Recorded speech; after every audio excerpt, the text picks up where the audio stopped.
नमस्कार, मैं हूं बीडी अग्रवाल और आप देख रहे हैं खबरें आज तक।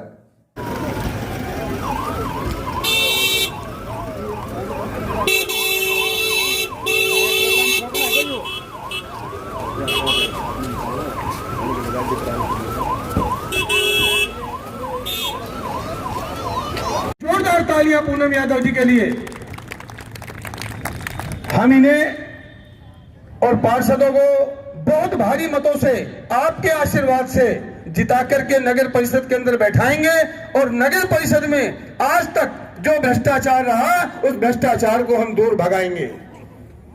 दूसरी बात मैं और कह रहा हूं कि हमने अपना एक संकल्प पत्र तैयार किया है, जिसका आज हमारे हरियाणा के माननीय मुख्यमंत्री, यशस्वी मुख्यमंत्री माननीय मनोहर लाल खट्टर जी उसका भी विमोचन करेंगे, जिसमें हमने रेवाड़ी की मूलभूत सुविधाओं को बहुत अच्छे से तराशा है। और हमारा यह प्रयास रहेगा, पार्टी है, हमारी पार्टी का जो लक्ष्य है वो पंक्ति में जो आखिरी बिंदु खड़ा है, जो आखिरी व्यक्ति खड़ा है, उस आखिरी आदमी तक पहुंचने का काम हमारी ये पार्टी करती है।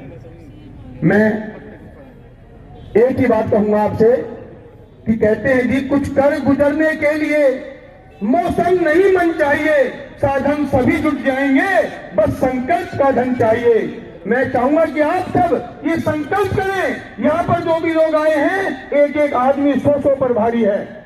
अगर हम सब संकल्प करके जाएं, हम एक आदमी से 100 कमल के बटन दबाएंगे तो कोई बड़ी बात नहीं है। हम रेवाड़ी से पूनम यादव को कम से कम 20,000 वोटों से जीती। आज तो दारोगा पारने के लिए क्या करोगे? भारत माता के चंडीगढ़ तक पहुंचा सकते हैं। भारत माता के धन्यवाद। आज लोकतंत्र के सारे सिस्टम में ये जो हमारा सरकार का तीसरा टायर है, लोकल सेल्फ गवर्नमेंट, स्थानीय निकाय, शहरी स्थानीय निकाय, अर्बन लोकल बॉडीज के नाते से हरियाणा के 7 इकाइयों का चुनाव होने जा रहा है अगली 27 तारीख को। 3 नगर निगम हैं, 1 रेवाड़ी की नगर परिषद है और 3 नगर पालिकाएं हैं। इस चुनावी प्रचार अभियान में आज हमारे मंच पर विराजमान हमारे केंद्रीय मंत्री राव इंद्रजीत सिंह जी उपस्थित थे। आपको उन्होंने संबोधित किया। अभी चूंकि अगली सभाएं भी साथ साथ चल रही हैं, 4 सभाएं इसी समय एक साथ चल रही हैं, तो उसमें हम लोगों ने तय किया था कि बोलते जाएं, अगली सभाओं में चलते जाएं।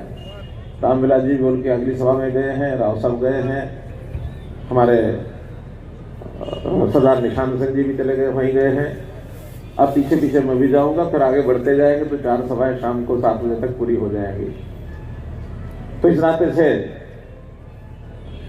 रामलाल जी और सरदार निशान सिंह जी अगली सभा में गए। हमारे बीच में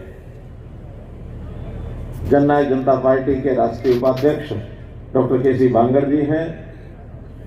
मंत्रिमंडल में मेरे साथी डॉक्टर मनोहर लाल जी, विधायक हमारे लक्ष्मण यादव जी, यहाँ के जिलाध्यक्ष श्री हुकमचंद जी, जिलाध्यक्ष जेजेपी के श्याम सुंदर सब्रवाल जी, हमारे हरको बैंक के चेयरमैन डॉक्टर अरविंद यादव, हमारी जो प्रत्याशी हैं यहाँ की बहन पूनम यादव,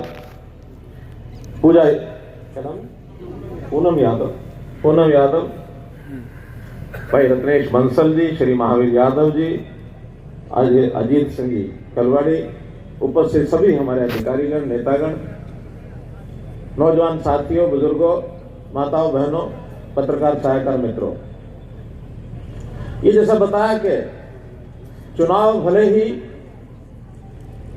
नगर पालिका, नगर परिषद हो, पंचायतों का या पंचायत समिति, जिला परिषद हो, लेकिन लोकतंत्र की सबसे नीचे की जो सीढ़ी है, जनता के साथ जिनका रोजमर्रा का संबंध आता है, जो हमारी जनता की जरूरतें हैं, सबसे ज्यादा जरूरत उसके अपने घर के आसपास गली है, नाली है, सफाई है, पानी है, बिजली है, सड़क है, स्वच्छता है, सौंदर्यीकरण है, ये सब चीजें उसकी पहली आवश्यकता होती है। इसके बाद फिर और बड़ी आवश्यकताएं हैं, कहीं शिक्षा है, कहीं स्वास्थ्य है, कहीं खेती है, कहीं सिंचाई है, वो सब प्रदेश सरकार के जिम्मे है। लेकिन मूलभूत आवश्यकताएं सारी ये हमारे स्थानीय निकाय की जरूरतें हैं। और सबसे ज्यादा चिंता भी व्यक्ति को इसी बात की होती है, जब वो घर से बाहर निकलता है, अगर उसको सारे शहर का वातावरण अच्छा दिखता है, वो अपने कार्यालय में जा रहा है, अपनी दुकान पर जा रहा है, शहर से बाहर कहीं जा रहा है, विद्यालय में जा रहा है, अस्पताल में जा रहा है, बाहर निकलते ही उसको लगता है कि बड़ी सफाई है, स्वच्छता है, मुझे समय पर पानी मिल गया, मेरे समय के ऊपर रात के समय बिजली मुझे मिल गई, घर में आवश्यकता बिजली वो पूर्ति हो गई, तो उसका जीवन सुखी रहता है, वो दिन भर प्रसन्न रहता है। और अगर बाहर निकलते उसको गंदगी का ढेर मिल गया, बदबू मिल गई, और उसके घर में पानी समय से आया नहीं, अंधेरा छाया हुआ है, बिजली नहीं समय पर मिली, वो 4 गालियां नगर पालिका को, नगर परिषद को भी देगा, अपने पार्षद को, अपने चेयरमैन को, फिर प्रदेश सरकार को, वहां के विधायक को, वहां के मंत्री को, मुख्यमंत्री को, और कई लोग तो धीरे धीरे फिर मोदी जी तक पहुंच जाते हैं। बात छोटी सी होती। तो इस छोटे छोटे कामों के लिए जो हमारी स्थानीय सरकार बनने वाली है, वो आप लोगों के माध्यम से बनने वाली है। ये ठीक कहा कि दोनों सरकारें, हम लोगों ने भारतीय जनता पार्टी के नेतृत्व वाली केंद्र में, वहां भी एनडीए के कुछ दल साथ हैं, और यहां भी हमारे दोनों दलों की सरकार प्रदेश में, जिसका नाम बांगड़ जी ने कहा भारतीय जननायक जनता पार्टी, मैं इसका शॉर्ट नेम बताता हूं, बीजेजेपी। क्या बना? बीजेजेपी, जिसमें बीजेपी भी आ गई, जेजेपी भी आ गई।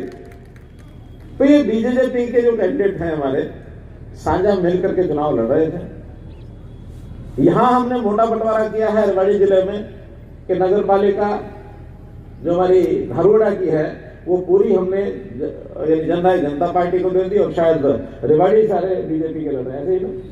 तो इस ढंग से बंटवारा किया, लेकिन बाकी नगर निगमों में वार्डों के हिसाब से कुछ वार्ड हमारी जेजेपी लड़ रही है, कुछ वार्ड बीजेपी लड़ रहा है, मिल करके, और उन सब चीजों को एक साथ कर रहे हैं।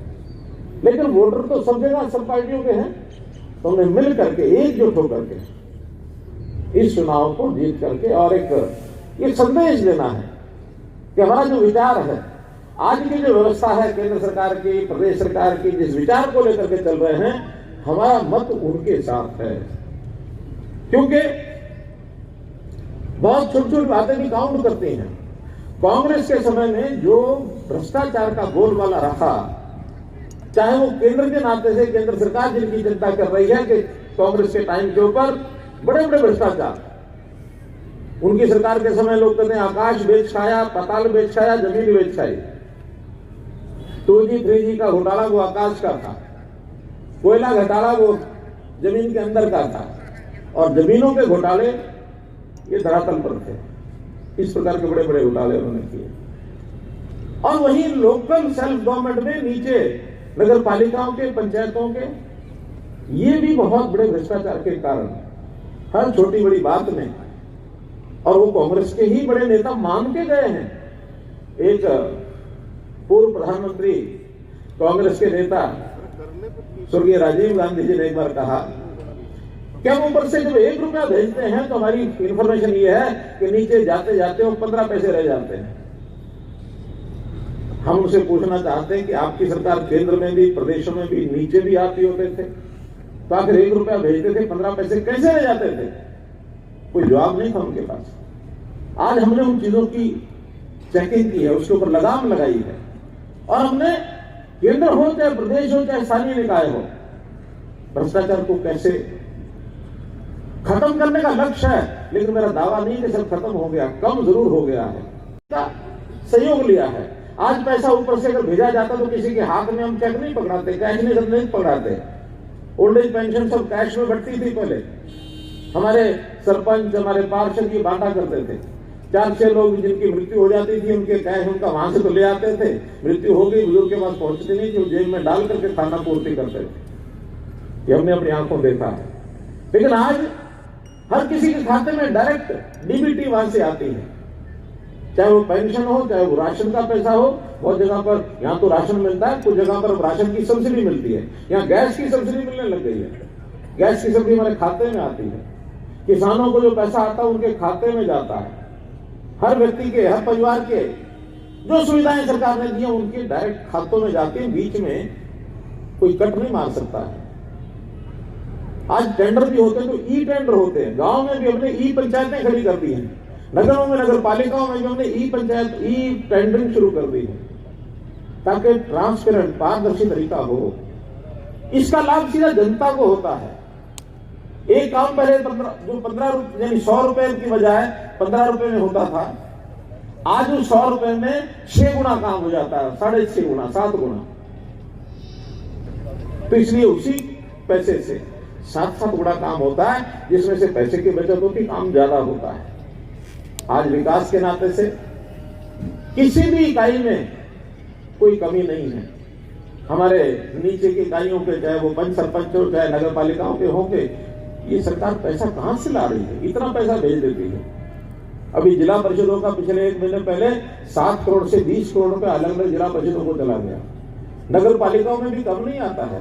हमारी रेवाड़ी नगर पालिका में भी पिछले साल के अंदर जो काम हुए हैं, जो मुझे बताया गया है, जिसके अंदर यानी 138 करोड़ रुपए का काम पिछले 3-4 साल के अंदर हुआ है, अर्थात 25-25 करोड़ रुपए का काम एक नगर परिषद में हुआ है। आज भी जो काम हो रहे हैं हमारे, जिसके अंदर यानी यहाँ 11 एकड़ के ऊपर बायोडिग्रेशन, जो हमारा कूड़े का बायोडिग्रेशन का सेंटर बनना है, वो 4 करोड़ रुपए लेकर के बन रहा है, लग करके। हमारी स्ट्रीट लाइट के ऊपर 4 करोड़ रुपए का खर्च आया है। हमारे यहाँ सौंदर्यकरण के 10 करोड़ के काम चल रहे हैं। इसी प्रकार हमारी अमृत योजना में सीवरेज का जो काम है, 18 शहरों में अमृत योजना का केंद्र से पैसा आया है। उन 18 शहरों में एक रेवाड़ी है, 68 करोड़ रुपया अमृत योजना का यहाँ आया है, इस रेवाड़ी शहर के अंदर। और सीवरेज का ये काम बिछा, यानी पाइप, पानी पीने की पाइप, पीने के पानी की लाइनें बिछाने का काम ये करवाया जा रहा है। अब मेरे पास लिखा हुआ है, आप गवाह हो सकते हैं, ये हो रहा कहीं काम क्या नहीं हो रहा है? पानी की पाइप पीने की बिछाई जा रही है, कुछ कहीं हो रहा है, कहीं नहीं हो रहा है। ठीक है, सारे शहर में एक साथ नहीं हो सकता, जहां हो रहा वहां हो रहा है, जहां नहीं हो रहा उसको अभी तो चल रहा है काम। बजट इसका 68 करोड़ रुपए का ये आ चुका है। तो इसलिए इन सब कामों के ऊपर अभी राजीव नगर पुलिया से अम्बेडकर चौक तक रोड बनाने का 52 लाख रुपए आगे मेरे पास एक चीज लिख के भेजी उन्होंने, यानी जो 138 करोड़ के काम बताए, ये सारे राजकीय महाविद्यालय का निर्माण करवाया गया है। ये हुआ कि नहीं हुआ? हॉस्टल के ऊपर 17 करोड़ रुपए लगे, गवर्नमेंट कॉलेज का 17 करोड़ रुपए लगा कि नहीं लगाया हॉस्टल के ऊपर? हम वही है जो इस समय चल रहे हैं, क्योंकि सारे काम चलने के बाद आप लोग तो पता नहीं कभी कोई जाता होगा, देखता होगा, नहीं देखता होगा, राजनीतिक क्षेत्र के कार्यकर्ता, ठीक है चलो घूमो फिरो देखो, इन कामों को देखना चाहिए। और न केवल देखना चाहिए, बल्कि कोई काम की जरूरत महसूस होती है तो उस काम के बारे में बताना भी चाहिए, और बता करके हमारे तक वो पहुंचना चाहिए। जब पहुंचेगा तब हम उसके लिए सोचेंगे भी इसका पैसा रिलीज करें, पैसा दें आपको। तो इस नाते से ये सारे नगर पालिकाओं के काम, आपके काम तभी हमारे तक पहुंच सकते हैं जब आपके जो चुने हुए, जो इस समय के जो पार्षद और चेयरमैन, आप अपने साथ जोड़ करके चलोगे, जिसमें जजपा भारतीय जनता पार्टी के जो कैंडिडेट हैं वो अगर चुनोगे तो बात हमारे साथ सीधी पहुंचेगी, उसका सीधा लाभ होगा। केंद्र में अपनी सरकार, प्रदेश में अपनी सरकार, स्थानीय निकाय में अपनी सरकार होगी तो इसका सीधा सीधा लाभ जनता तक हम पहुंचा सकते हैं। कमल के निशान के ऊपर जो चेयरमैन अपनी बहन पूनम देवी चुनाव लड़ रही हैं, ऐसे ही हमारे जो 8 पार्षद हैं वो भी अलग अलग वार्डों के बाद सामने आ जाएंगे। पहले सिक्योरिटी साइड में जाओ, ये ना लोग आने तो 8 लोगों को सामने आ जाओ, जरा एक बार सबके दर्शन हमें भी हो जाएंगे, बाकी लोगों को हो जाएंगे। यहाँ सामने हो जाओ, लंबी लाइन में और आगे जाओ। वार्ड नंबर 11 से कौन है? एक ही जना हाथ खड़े करता हूँ। हाँ 11, फिर क्या नाम, सोमदत्त जी। 14 में महेंद्र राव, 14 में हाँ आ गई है बहन। अच्छा, फिर 15 में समर्थित कैंडिडेट है श्री सचिन सैनी, आए हैं, हाँ उधर खड़े हैं। 18 में पुष्पा मुदगिल आ गई है। अरे ताली बजा दो सब इनके, आप अभिनंदन ही आपको कर रहे हैं, आप इनका अभिनंदन स्वीकार भी करो। निहाल सिंह जी वार्ड नंबर 19, बहुत बढ़िया। 21 में राजेंद्र सिंगल जी, वाह राजेंद्र जी। 22 में बहन पूजा यादव। 23 में भूपेंद्र गुप्ता जी, बहुत अच्छा। तो आप सबका अभिनंदन, इनका अभिनंदन आप स्वीकार करें और इनको सब आप आशीर्वाद दें और इनको सबको भारी मतों से जिताएं। और जब ये जीतेंगे, पूरे नगर के 31 वार्डों के लोग अगर जीतते हैं और हमारी चेयरपर्सन बहन पूनम यादव बनती हैं, तो इस शहर की जितनी समस्याएं छोटी बड़ी नागरिकों की, सबको हल करने के लिए इनकी ओर से तो प्रयत्न होगा ही होगा, हम इनसे भी ज्यादा प्रयत्न करके आप तक सारे लाभ पहुंचाएंगे। और इस इलाके के जो किसान वर्ग के लोग हैं, वो आज सरकार से बड़े प्रसन्न हैं। मैं भी नारनौल से आया हूँ, हजारों की संख्या में किसान वहां पहुंचे हैं। लोग कहते हैं ना कि किसानों का विरोध हो रहा, कहीं कोई विरोध नहीं हो रहा। हरियाणा के लोग तो बहुत प्रसन्न हैं, इतने प्रसन्न हैं कि इस इलाके की मुख्य फसल बाजरा होती है ना, आज से 4 वर्ष पहले जो बाजरा 1250 रुपए बिकता था, अब वो 2150 रुपए बिकता है। 2150 रुपया, 900 रुपया रेट बढ़ा है। और हमारे पड़ोस के राजस्थान में वो अभी भी 1200-1300 रुपए बिक रहा है। अमेरिका तक का खरीद लिया। और नारनौल के लोगों ने तो कहा कि हम यहाँ इंडस्ट्री लगवाएंगे और जैसे साउथ इंडिया का डोसा और इडली वो मशहूर होगी दुनिया में, अमृतसर के परोठे मशहूर हो गए दुनिया में, गुजरात का फाफड़ा मशहूर हो गया दुनिया में, ऐसे दक्षिण हरियाणा का बाजरे का रोट, बाजरे की चूरमा, बाजरे के लड्डू, बाजरे के बिस्कुट, ये बना करके दुनिया भर में भेजेंगे ताकि दक्षिण हरियाणा का नाम हो। इसलिए मित्रों, मेरी अपील कि आप अपने सब कैंडिडेट्स को जिताएं और नगर पालिका पर, नगर परिषद पर अपना परचम फहराएं। बहुत बहुत धन्यवाद, बहुत बहुत आभार।